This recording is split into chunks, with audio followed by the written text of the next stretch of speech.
The Price is Right: 13 Strategies for Finding the Ideal Price for Your Products. Pricing Strategies. Setting the right prices for your products is a balancing act. A low price isn't always ideal, as the product might see a healthy stream of sales without turning any profit, and we all like to eat and pay our bills, right? Similarly, when a product has a high price, a retailer may see fewer sales and price out more budget-conscious customers, losing market positioning. Ultimately, every small business will have to do their homework. Retailers have to consider factors like production and business costs, consumer trends, revenue goals, and competitor pricing. Even then, setting a price for a new product, or even an existing product line, isn't just pure math. In fact, that may be the most straightforward step of the process. That's because numbers behave in a logical way. Humans, on the other hand, well, we can be way more complex. Yes, you need to do the math. But you also need to take a second step that goes beyond hard data and number crunching. The art of pricing requires you to also calculate how much human behavior impacts the way we perceive price. To do so, you'll need to examine different pricing strategy examples, their psychological impact on your customers, and how to price your product. Types of pricing strategies. 1. Retail price: choosing the right pricing strategy for your brand. Many retailers benchmark their pricing decisions using Keystone pricing, explained below, which essentially is doubling the cost of a product to set a healthy profit margin. However, in many instances, you'll want to mark up your products higher or lower than that, depending on a number of factors. Here's an easy formula to help you calculate your retail price. Retail price equals cost of item divided by 100, markup percentage, x 100. For example, if you want to price a product that costs you $15 at a 45% markup instead of the usual 50%, here's how you would calculate your retail price. Retail price equals 15 divided by 100 to 45, x 100.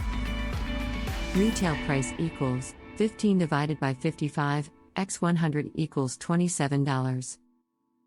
While this is a relatively simple markup formula, this pricing strategy doesn't work for every product in every retail business.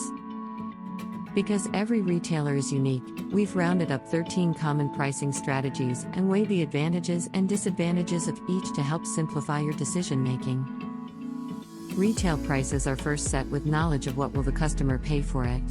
It starts there. For me, if this came out to a 50% margin, I'd see what increasing the price to $28 or $30 would do. Once it feels good, I would leave it there. Participant from Contextual Pricing Study by Shopify. 2. Keystone Pricing: a simple markup formula. Keystone pricing is a pricing strategy retailers use as an easy rule of thumb. Essentially, it's when a retailer determines a retail price by simply doubling the wholesale cost they paid for a product. There are a number of scenarios in which using Keystone pricing can result in a product being priced either too low, too high, or just right for your business. If you have products that have a slow turnover, have substantial shipping and handling costs, or are unique or scarce in some sense, then you might be selling yourself short with Keystone pricing. In any of these cases, a seller could likely use a higher markup formula to increase the retail price for these in-demand products. On the other hand, if your products are highly commoditized and easily found elsewhere, using Keystone pricing can be harder to pull off. Pro: the Keystone pricing strategy works as a quick and easy rule of thumb that ensures an ample profit margin. Con: depending on the availability and the demand for a particular product, it might be unreasonable for a retailer to mark up a product that high. 3. Manufacturer suggested retail price. As its name suggests, no pun intended, the manufacturer suggested retail price, MSRP, is the price a manufacturer recommends retailers use when selling a product. Manufacturers first started using MSRPs to help standardize different prices of products across multiple locations and retailers. Retailers often use the MSRP with highly standardized products, i.e., consumer electronics and appliances. Pro: as a retailer, you can save yourself some time simply by using the MSRP when pricing your products. Con: retailers that use the MSRP aren't able to compete on price. With MSRPs, most retailers in a given industry will sell that product for the same price. You need to take into consideration your profit margins and cost. For example, your business may have additional costs that the manufacturer doesn't account for, like international shipping. Keep in mind that MSRP is very niche. Consider that although you can set whatever price you want, a large deviation from an MSRP could result in manufacturers discontinuing their relationship with you, depending on your supply agreements and the goal manufacturers have with their MSRP. Learn more: a complete beginner's guide to selling on Amazon. 4. Multiple pricing: the pros and cons of bundle pricing. We've all seen this pricing strategy in grocery stores, but it's common for apparel as well, especially for socks, underwear, and t-shirts. With the multiple pricing strategy, retailers sell more than one product for a single price, a tactic alternatively known as product bundle pricing. For example, a study looking at the effect of bundling products in the early days of Nintendo's Game Boy handheld console found more units were sold when the devices were bundled with the game rather than sold on their own. Pros: retailers use this strategy to create a higher perceived value for a lower cost, which ultimately can lead to driving larger volume purchases. Another benefit is that you can sell items separately for more profit. For example, if you sell shampoo and conditioner together for $10, you can sell them separately for $7 to $8 each, and that's a win for your business. Con: bundling reduces profits. If the bundle itself doesn't increase sales volume, then you may come up short on profits. 5. Penetration pricing and discount pricing. It's no secret that shoppers love sales, coupons, rebates, seasonal pricing, and other related markdowns. That's why discounting is a top pricing method for retailers across all sectors, used by 97% of survey respondents in a study from Software Advice. There are several benefits to leaning on discount pricing. The more apparent ones include increasing foot traffic to your store, offloading unsold inventory, and attracting a more price-conscious group of customers. Pros: the discount pricing strategy is effective for attracting a larger amount of foot traffic to your store and getting rid of out-of-season or old inventory. Cons: if used too often, it could give you a reputation of being a bargain retailer and could hinder consumers from purchasing your products at regular price. It also creates a negative psychological impact toward the consumer's perception of quality. For example, the dollar store and Walmart have low prices, but have perceived lower quality associated with their products, regardless of how valid that opinion is. A penetration pricing strategy is also useful for new brands. Essentially, a lower price is temporarily used to introduce a new product in order to gain market share. The trade-off of additional profit for customer awareness is one many new brands are willing to make in order to get their foot in the door. For more information on how to build a discount pricing strategy, read these related posts. How to offer retail discounts without slashing your profits. The science of sales: how to move more merchandise with discounts. 6. Loss leading pricing: increasing the average transaction value. We've all done this. We walk into a store lured by the promise of a discount on a hot ticket product, but instead of walking away with only that product in hand, we end up purchasing several others as well. If this has happened to you, you've gotten a taste of the loss leader pricing strategy. With this strategy, retailers attract customers with a desirable discounted product, and then encourage them to buy additional items. A prime example of this strategy is a grocer that discounts the price of peanut butter and promotes complementary products, like loaves of bread, jelly and jam, or honey.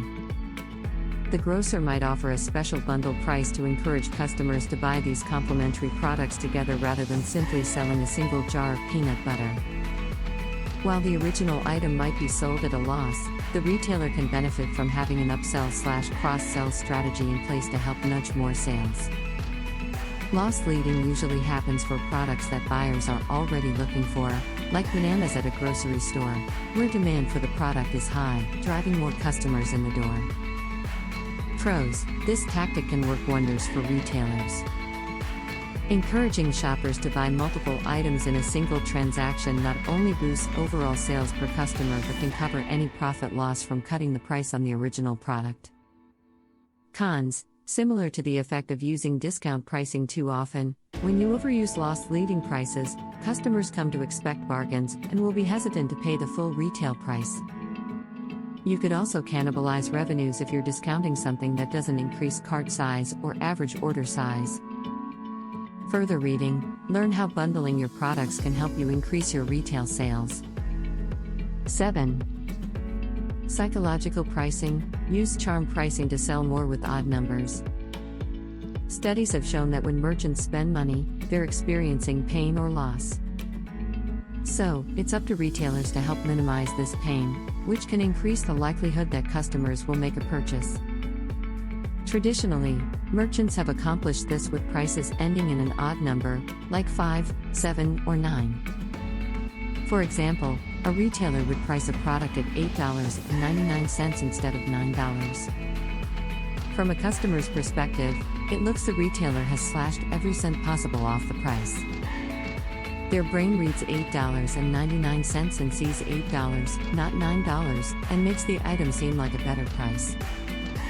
In William Poundstone's book Priceless, he picks apart 8 studies on the use of charm prices, i.e., those ending in an odd number, and found that they increased sales by 24% on average when compared to their nearby, rounded price points. But how do you choose which odd number to use in your pricing strategy? The number 9 reigns supreme when it comes to many retail pricing strategies.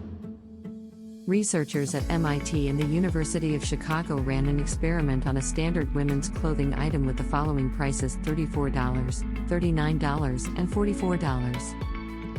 Guess which one sold the most? That's right, items priced at $39 even outsold their cheaper counterparts priced at $34. Pro: charm pricing allows retailers to trigger impulse purchasing. Ending prices with an odd number gives shoppers the perception that they're getting a deal, and that can be tough to resist. Con: at times, charm pricing can seem gimmicky to merchants, decreasing trust, while a simple whole dollar price is clean and perceived as transparent. 8. Competitive pricing: beating out the competition. As the name of this pricing strategy suggests, competitive pricing strategy refers to using competitors' pricing data as a benchmark and consciously pricing your products below theirs. This tactic is usually driven by the product value. For example, in industries with highly similar products where price is the only differentiator and you rely on price to win customers. Pro: this strategy can be effective if you can negotiate a lower cost per unit from your suppliers, while cutting costs and actively promoting your special pricing. Cons: this strategy can be difficult to sustain when you're a smaller retailer. Lower prices mean lower profit margins, and so you'll have to sell higher volume than competitors. And, depending on the products you're selling, customers may not always reach for the lowest priced item on the shelf. For other products where an apples-to-apples comparison isn't easily discernible, there's a reduced need to enter into price wars. Leaning on brand appeal and focusing on a target customer segment alleviates need to rely on competitive pricing. 9. Premium pricing: above competition pricing. Here, you take the pricing strategy from above and go to the other end of the spectrum. Brands benchmark their competition but consciously price products above their own to make themselves seem more luxurious, prestigious, or exclusive. For example, a premium price works in Starbucks' favor when people pick it over a lower-priced competitor, like Dunkin'. A study by economist Richard Thaler looked at people hanging out on the beach wishing for a cold beer to drink. They were offered 2 options in this scenario: purchasing a beer at either a rundown grocery store or at a nearby resort hotel. The results found that people were far more willing to pay higher prices at the hotel for the same beer. Sounds crazy, right? Well, that's the power of context and marketing your brand as high-end. Be confident and focus on the differentiated value you provide to customers and ensure you are still providing value. For example, high customer service, appeasing branding, etc., will provide the necessary value to customers to demand higher prices. Pro: this pricing strategy can work its halo effect on your business and products. Consumers perceive that your products are better quality and more premium compared to your competitors due to the higher price. Cons: this pricing strategy can be difficult to implement, depending on your store's physical locations and target customers. If customers are price sensitive and have several other options to purchase similar products, the strategy won't be effective. This is why it's crucial to understand your target customers and do market research. Further reading: learn how to conduct market research so you can better understand how to price your products, your target customers, and quirks of your chosen niche. 10. Anchor pricing: creating a reference point for shoppers.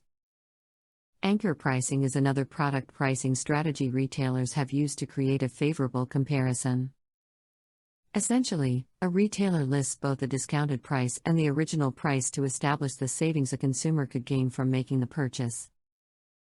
Creating this kind of reference pricing, placing the discounted and original prices side by side, triggers what's known as the anchoring cognitive bias. In a study from economics professor Dan Ariely, students were asked to write down the last 2 digits of their social security number and then consider whether they would pay that amount for items they didn't know the value of, such as wine, chocolate, and computer equipment. Next, they were asked to bid for those items. Ariely found that students with a higher 2-digit number submitted bids that were 60% 120% higher than those with lower numbers. That's due to the higher price anchor, i.e., their social security number. Consumers establish the original price as a reference point in their minds, then anchor to it and form their opinion of the listed markdown price. The other way you can take advantage of this principle is to intentionally place a higher priced item next to a cheaper one to draw a customer's attention to it. Many brands across industries use anchor pricing to influence customers to purchase a mid-tier product. Pro: if you list your original price as being much higher than the sale price, it can influence a customer to make a purchase based on the perceived deal. Con: if your anchor price is unrealistic, it can lead to a breakdown of trust in your brand. Customers can easily price check products online against your competitors with a price comparison engine, so ensure your listed prices are reasonable. 11. Price skimming: higher, short-term profits. A price skimming strategy refers to when an e-commerce business charges the highest initial price that customers will pay, then lowers it over time. As demand from the first customers are satisfied and more competitors enter the market, the business lowers the price to attract a new, more price-conscious customer base. The goal is to drive more revenue while demand is high and competition is low. Apple uses this pricing model to cover the costs of developing a new product, like the iPhone. Skimming is useful under the following context. There are enough prospective buyers that will buy the new product at a high price. The high price doesn't attract competitors. Lowering the price only has a small impact on profitability and reducing unit costs. The high price is seen as exclusive and high quality. Pros: price skimming can lead to high short-term profits when launching a new, innovative product. If you have a prestigious brand image, skimming also helps maintain it and attract loyal customers that want to be the first to get access/have an exclusive experience. It also works when there is product scarcity. For example, high in demand, low supply prices can be priced higher, and as supply catches up, prices drop. Cons: price skimming isn't the best strategy in crowded markets unless you have some truly incredible features no other brand can mimic.